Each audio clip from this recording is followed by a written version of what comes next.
welcome to the People Forward Leadership Podcast. I'm your host, Dr. Carol Parker Walsh. As an expert in transformational leadership and human development, and the creator of People Forward Leadership, I'm here to help you create thriving, engaged teams and unstoppable leaders. In each episode, we'll explore the strategies and insights that will elevate your leadership impact and drive lasting results. Get ready for a transformative journey filled with actionable steps. Let's go. Welcome to the People Forward Leadership Podcast. I am so glad you are here with me today. Lately I've been having remarkably similar conversations with several clients who have either gone through or are about to go through a reorganization. They're not only worried about the impact on the organizational culture, but they've been wondering how can they keep their teams focused and productive when everything feels uncertain. And it's a valid question. As I've said frequently on this podcast, the brain hates uncertainty, and when faced with it, we often go to the worst case scenario, which doesn't help engagement, productivity, or even retention. And here's the thing, my clients aren't the only ones asking this question because reorganizations aren't slowing down.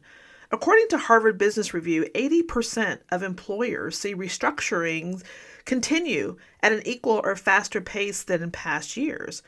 And whether it's a merger, an acquisition, a bankruptcy, or a preemptive move to protect profit margins, restructuring has become a permanent feature of organizational life. And yes, it can be unsettling. So today, I want to share what I've been telling leaders about how to navigate reorganizations in a way that doesn't just preserve productivity, but actually creates opportunity for growth, innovation, and deeper engagement. Now, whether you're in the midst of a reorg right now or not, I believe that there are still some really great takeaways here that will serve you in your own leadership journey. So I want you to pay attention because the principles we'll talk about today are really about how to lead people through any kind of significant change, which we are all experiencing these days. I personally have led reorgs as an internal leader, particularly at a small transportation company that resulted in restructuring and layoffs. I've supported them as an internal consultant overseeing employee engagement and productivity at a large academic institution during a massive restructuring. I've been the external consultant working in the aftermath of a widespread restructuring, trying to stabilize a workforce filled with very angry and distrustful people, helping to repair trust after everything fell apart. And I've also been the employee decades ago at this point, wondering if my job was going to be safe. So I know the terrain intimately. And what I've learned in that restructuring, that while it's disruptive, it can actually be a catalyst for growth when leaders are intentional about the right things. Now, if you're a people leader within an organization going through a reorganization, there are 3 critical actions that I believe you want to focus on and take right now. And these actions align directly with the 3 pillars of the People Forward Leadership Framework. So let me walk you through them. The first action is to reset the baseline. And this connects directly to the leader awareness, which is the foundational pillar of the People Forward Leadership Framework. And this requires you to examine not just your own leadership impact, but the systems and patterns within your organization. Here's what most organizations get wrong. They treat a reorg as if it's just a structural change. So they shuffle the org chart, announce new report lines, and then try to pick up with business as usual. But a reorg is a pattern disruption in your entire system. And that means you need to reestablish the baseline. Think about what we learned during the pandemic. When there's a significant disruption, it fundamentally changes the people being disrupted. They need time to find a new normal, a new baseline from which to operate. No team can achieve high-level results without going through the essential stages of forming, storming, norming, and performing. Even if some of the same people remain the same, the system still has changed. So the relationships have changed. The dynamics have changed. By intentionally resetting the baseline, you create an opportunity to address what researchers call layoff survivor guilt, which, by the way, can impact up to 71% of those who remain after a restructure. And that's not a small number. So here's what resetting the base actually looks like in practice. First, you want to clearly articulate how the new structure will empower and better serve everyone. Not just leadership talking points, but real tangible ways that this change can create opportunity. Second, you want to align the new structure with your vision and the next iteration of the organization. Help people see where you're going, not just what you're leaving behind. And then third, and this is crucial, show how each role contributes to the new future. People need to understand their place and their purpose in what comes next. Now, as a leader, you can't reset the baseline from your office or from leadership meetings alone. You need real-time insights into how your people are actually experiencing this transition. So do things like create discussion circles or small group check-ins where you can listen, really listen, to what's happening on the ground. Enhance your feedback loop so you're not just broadcasting information, but actively gathering intelligence about morale, concerns, and emerging challenges. This is leader awareness in action. When you're noticing your own blind spots about how the change is landing, taking in feedback that might be uncomfortable, and adjusting your approach based on what you're hearing. When you model this kind of openness and vulnerability, you actually create psychological safety for your team to do the same. And then you become a leader who supports people's ability to thrive in uncertainty, rather than the one who pretends to have all the answers. Now, this seemingly simple step is pivotal in restoring morale, motivation, and aligned to a unified purpose. It paves the way for a smoother transition because you're not pretending nothing happened, but you're acknowledging the disruption and intentionally creating what comes next by resetting and redefining the baseline. The second action is called Elevate Your Bench, and this connects to the empowered ecosystem pillar, which is about creating an environment where team members develop their own leadership capacity and feel genuinely empowered to take ownership. Now, research shows that companies that take a proactive approach to leadership development during a restructure are 4.2 times more likely to outperform those who react passively. That's a tremendous impact on an organization's bottom line after the restructuring is over. And most leaders don't fully understand whether high performers are in their organizations or how to elevate them into the right leadership positions. A reorg gives you a rare opportunity to identify and nurture your next generation of leaders. And while organizations should already be regularly reviewing talent distribution, a reorg is the perfect time to start calling your top players up from the bench. So strategically elevating the bench isn't just about grooming your replacements, it's about building leadership capacity in your emerging leaders and throughout your team, preparing them for succession and driving engagement and productivity across the entire organization. It also keeps you from being the bottleneck in the process. When you develop your people's ability to problem solve independently, to think critically about challenges, make sound decisions without always needing your input, you actually create a high-performing team that can move faster and more efficiently. And that is what empowered ecosystems is really all about. You're not trying to remain the sought-after expert or the only person with the answers. What you're doing is intentionally distributing leadership capability across your team. And during a reorg, this becomes even more critical because you simply can't be everywhere. But if you've built that capacity in your people, they can lead in their own spheres of influence while you focus on the strategic work only you can do. Also, consider when offering talent opportunities to female, diverse, and next generation leaders for growth and development during a restructure.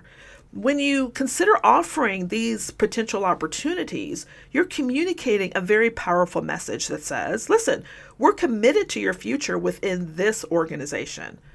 That helps that frantic, uncertain brain calm down and lower any potential of having talent start dripping out of the door. It fosters a sense of belonging and purpose, which is absolutely critical to maintaining productivity during uncertain times. When you elevate the bench, you're not just filling positions. What you're doing is demonstrating that this organization sees potential, invests in its people, and creates pathways for advancement. And that matters enormously when everything else feels unstable. Now, the third action is to solicit bad ideas and create room for learning. Okay, let me talk about that. Yep, you heard that right. This connects to adaptive continuous learning, which is the third pillar of the People for It leadership framework that focuses on creating environments where continuous learning flourishes and different perspectives can help shape the future. Now, communication during a restructuring can't just be about disseminating information. It has to be a restorative process. McKinsey found that organizations that communicate openly during restructuring reported 25% higher productivity levels than those that didn't. But here's the thing. It's not just about having open conversations. It's about restoring trust and psychological safety, or establishing it if it never truly existed in the first place. Psychological safety is often one of those first casualties of a reorg. People become afraid to speak up. They become afraid to make a mistake because they may be the next ones out, and they're afraid they won't be seen as essential to the team, so their visibility in the organization actually may suffer. So here's what I recommend. Incorporate what I call micro restorative events into your communication strategy. These can be regular town halls, departmental check-ins, or team huddles where ideas are actively solicited, where the status quo can be challenged, where concerns can be openly and honestly voiced, and where questions can be asked without any fear. Push for a no sacred cows mentality, meaning create a space where even rejected ideas aren't permanently discarded but kept in a parking lot to potentially be revisited. This tells people that their thinking matters even when it's not perfect. And when you solicit bad ideas, you're actually doing something counterintuitive. You're doing something quite brilliant. You're removing the pressure to be right. You're creating permission to think creatively. You're demonstrating that psychological safety isn't just a buzzword in our organization, but it's an actual practice that we live by. But I want you to keep in mind that adaptive continuous learning during a reorg isn't just about creating psychological safety to voice concerns or share ideas, even bad ones. It's also about seizing the moment to elevate your organization's collective capacity and capability, particularly with the half-life of skills shrinking, which is a fancy way of saying our knowledge and skills are starting to go out of date faster than we actually can use them. Use the restructure as an opportunity to introduce new concepts, emerging technologies, or AI tools that can help your team work smarter in the new structure. You can do things like institute a micro-learning event or 30-minute knowledge shares where team members teach each other new skills or explore how other departments solve similar problems. You can create cross-functional learning sessions where people can upskill or reskill for their new or expanded roles. When everything is already in flux, people are actually more open to learning new ways of working. This is your window to build organizational capacity that wasn't there before. And then the reorg becomes not just about surviving change, but now it's about emerging more capable, more adaptive, and better equipped for whatever comes next. Now, this approach works because the People for It leadership framework is actually rooted in systems theory. It recognizes that organizations are living systems where every component, the people, the process, and the culture, affects every other component. During a restructuring, this interconnectedness becomes even more visible. You can't just fix one piece and expect the whole system to function. You actually need all three gears working together. When you reset the baseline through leader awareness, you're actually realigning the entire system to a unified purpose. When you elevate the bench through an empowered ecosystem, you're ensuring the system has the leadership capacity to sustain itself through the transitions. And when you facilitate adaptive continuous learning by soliciting ideas and building capability, you're keeping the system adaptive and resilient. These aren't separate initiatives.